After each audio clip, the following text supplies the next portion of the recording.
Hi everyone, welcome back to my channel, guys. It's such a pleasure to have you all back here again, guys. There is not a time that I don't geek out having you coming back here talking about my fragrances. I am so excited. I have so much to talk about and to share with you. But anyways, I have to wait a little bit, but I will share with you some of the samples. Now we've gotten to the end of the 65 fragrances. I have added a bonus fragrance that I actually haven't talked about at all on my channel, but I thought, you know what, even though it's not a first impression fragrance, I've had it for a while in my collection, maybe a year. I got a 10 ml sample and I have been so scared of finishing this bottle. I will do a full review eventually, but I said, you know what, maybe it's better for me to bulk them like something like this, and you guys can always have something to reference whenever you are looking for a fragrance, and then obviously they will all have their one-on-one time when the time is right.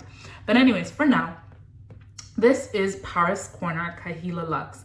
This is a fragrance that is so well loved in my fragrance collection, guys. There is a lot of fragrance I would bin to keep a full bottle of this. There's only been one reason why I haven't gotten a full bottle of this, and it's purely because it is sometimes it was hard to find in stock, but that's not a case anymore. But it's because of the longevity. This fragrance has lasted for me about 6 hours. This winter I haven't worn it as much because it is quite of a lean a winter fragrance. I haven't worn it as much, and actually I wore it this week and this performed like insane. I even forgot I had put this on because I had put something else on, and then I just remembered to spray this on my hands, and I could smell it for like a strong 6 hours.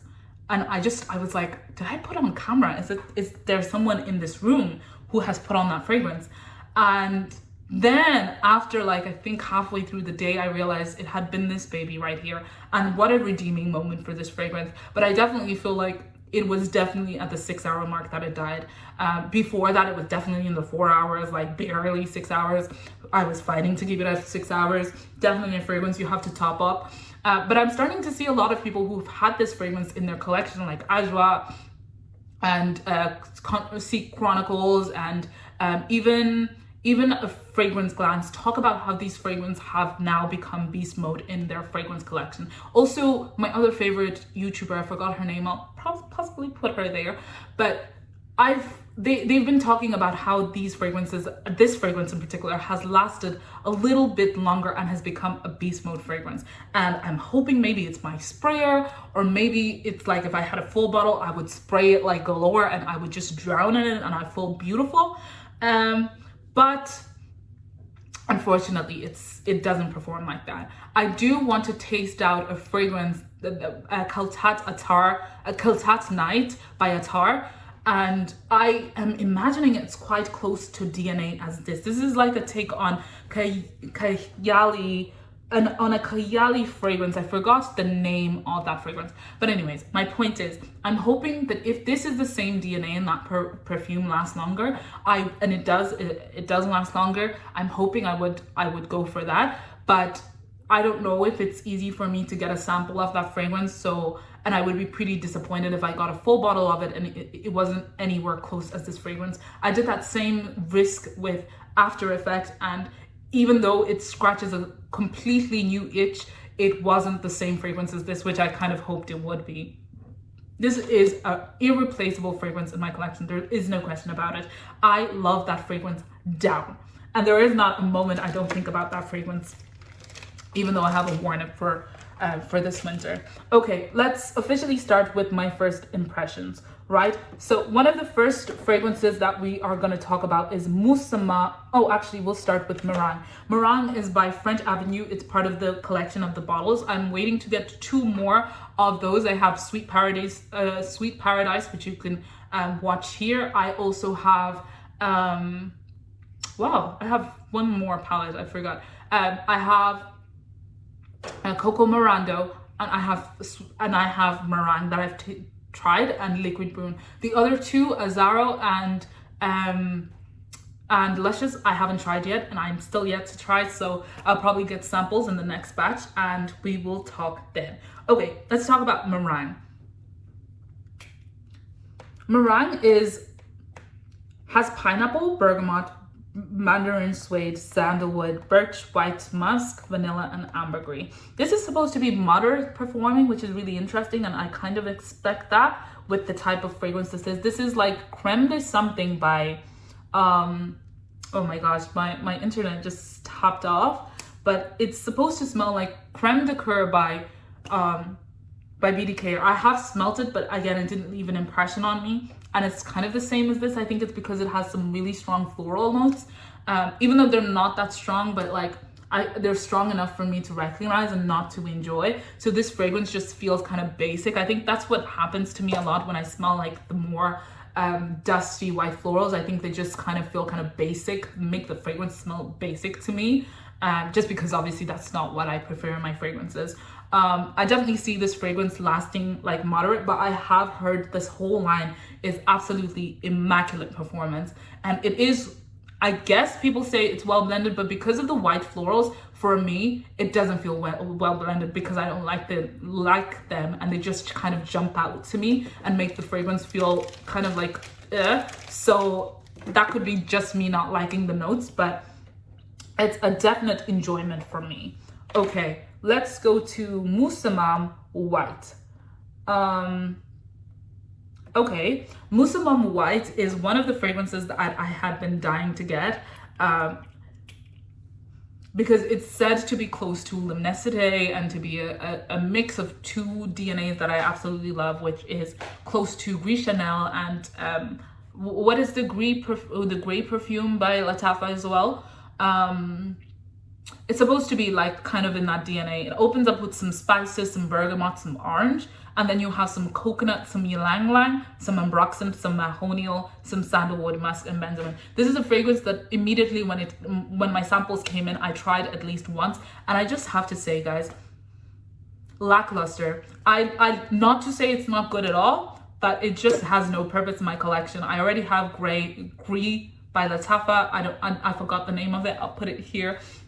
I already have that, so to me it's kind of, it feels a little bit pointless to have this in my fragrance. Now, it's not as dense. This definitely feels like the more original take of Gris Chanel by BDK, but I have to say the gray one by Lattafa is definitely more intense and more sweet, but it's just also one of those fragrances that's so long lasting and so enduring that even though this does feel like a more better blended and more complex version of that fragrance and has some more florals, I still love that fragrance enough, and I think it has a place in my collection that it just doesn't make sense for me to buy another pair of that DNA and just have double of something that I wouldn't enjoy particularly wearing a lot of the time. So I'm happy with my purchase, but I definitely see the appeal of that fragrance. It's a little bit pricey to buy actually compared to the other one, and I never see it at a decent price, even though I've wanted it for around a year. I haven't seen it for a decent price. So in saying that, there is no regret in me not buying that fragrance. I'm glad that I pushed out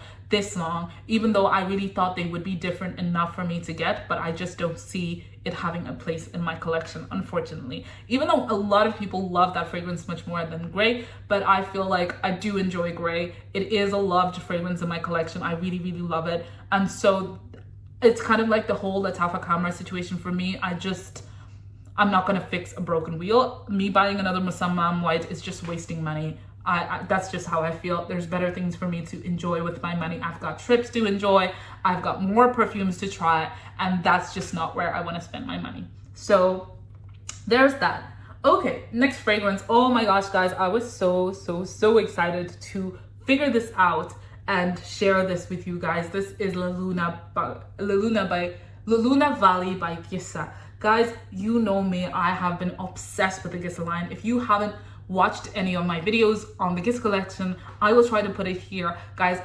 Oh my gosh, I'm obsessed. I did that, and then I also did a video as part of the 65 samples of One and Only by Gissah. Gissah is becoming slowly and surely becoming a favorite house, but I was really interested to see what this fragrance smelled like, because a lot of people have differing opinions, and I just couldn't picture what this smelled like, especially with the bottle looking the way it does. This has berries, frankincense, and apricot. How does berries, apricot, and oud come together? That was my question, right? And then you have cotton candy, gaiac wood, sandalwood, and then you have tonka bean, ambergris, and patchouli.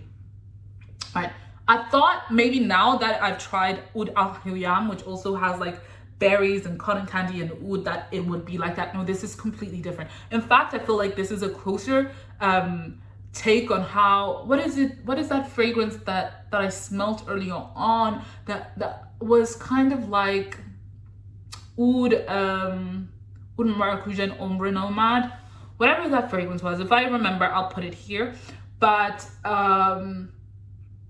yeah, it was kind of like that fragrance in the sense of like it has berries and cotton candy and oud, and the connection there of like the strong agarwood note is so clear. It's so clear. This is a clear oud fragrance, an agarwood, dry wood fragrance. The berries and the apricot are the berries are there, but they're barely there, and the apricot is just there a little bit. Like you have to go searching for it to find it because it's all hidden behind the ambergris, or a gaiac wood rather. And then you start to get like this sweetness leaning in of like this cotton candy. It kind of gives in like the vibe of like One and Only, if you smelt that, or like And Some Gold. You know how this sweetness kind of like weaves in throughout the fizziness and the sourness of that fragrance and the neroli. Like it's kind of like that. Like you kind of have to find the sweetness, but it's there. It's there. You wouldn't say this is a sweet fragrance. This is an oud fragrance that becomes slowly sweet and actually becomes sweet over time, and that's what makes it almost feminine. But then the agarwood now starts to move into a more like inky oud, which is like so juxtaposing. But this is a strong oud fragrance. It's just lightened up a little bit by a little bit of berries and a little bit of cotton candy. But it's not an easy blind buy. It's not an easy blind buy. Would this fragrance have a place in my collection? Purely because it's Gissah, yeah.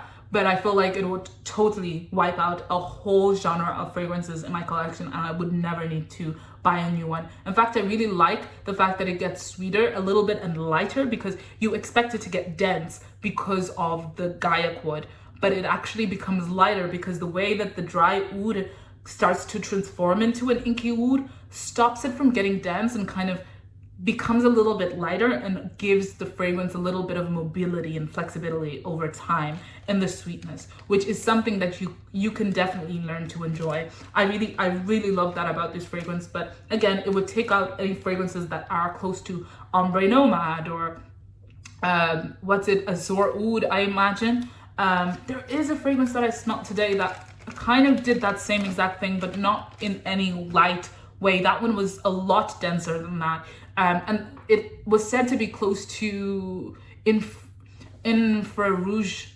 Elixir, I believe. I'm not sure.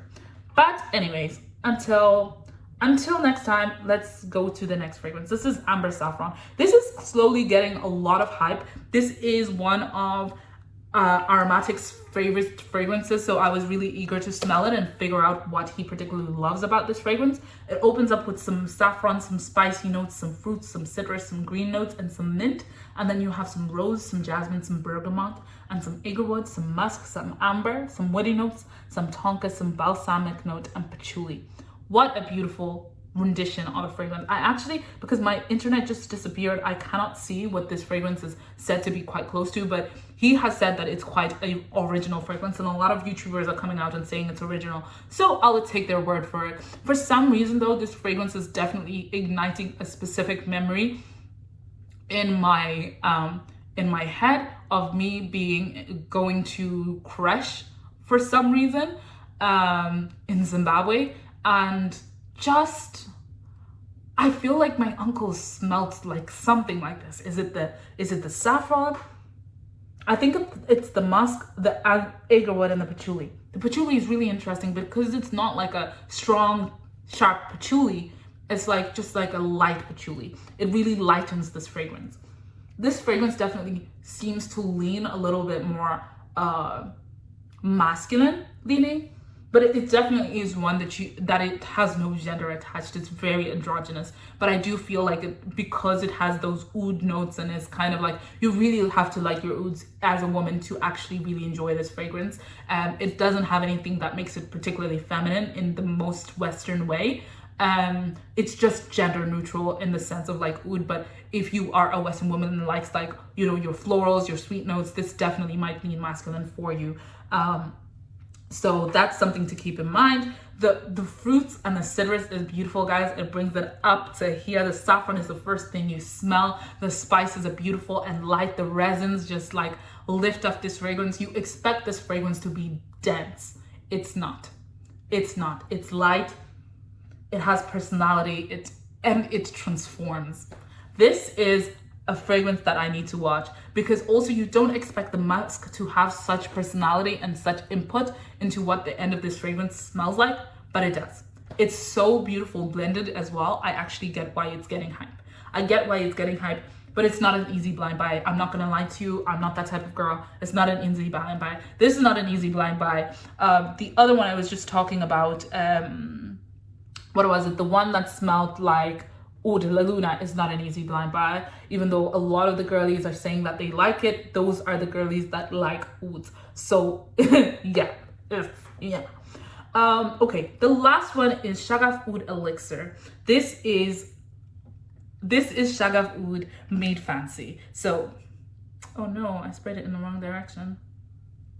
So this is oud saffron pink pepper, oud praline rose sage, oud vanilla amber and musk. Immediately, yes, this is the Shaghaf Oud that men would love. This is the Shaghaf Oud without personality. We know Shaghaf Oud has a lot to say, has a lot of performance, super duper sweet, super duper rosy, super duper oud. Like the only other fragrance that I can imagine has that much personality is that Oud Satin Mood by MFK. Like they just own the room. They're beautiful, but they own the room. There is no laughing your way out of that fragrance. There is no like adding personality. The fragrance is the personality. Like, you know what I mean? But this strips away the personality. This does exactly what I think that Oud for Greatness does. It is just such a basic fragrance that people would just say you smell good.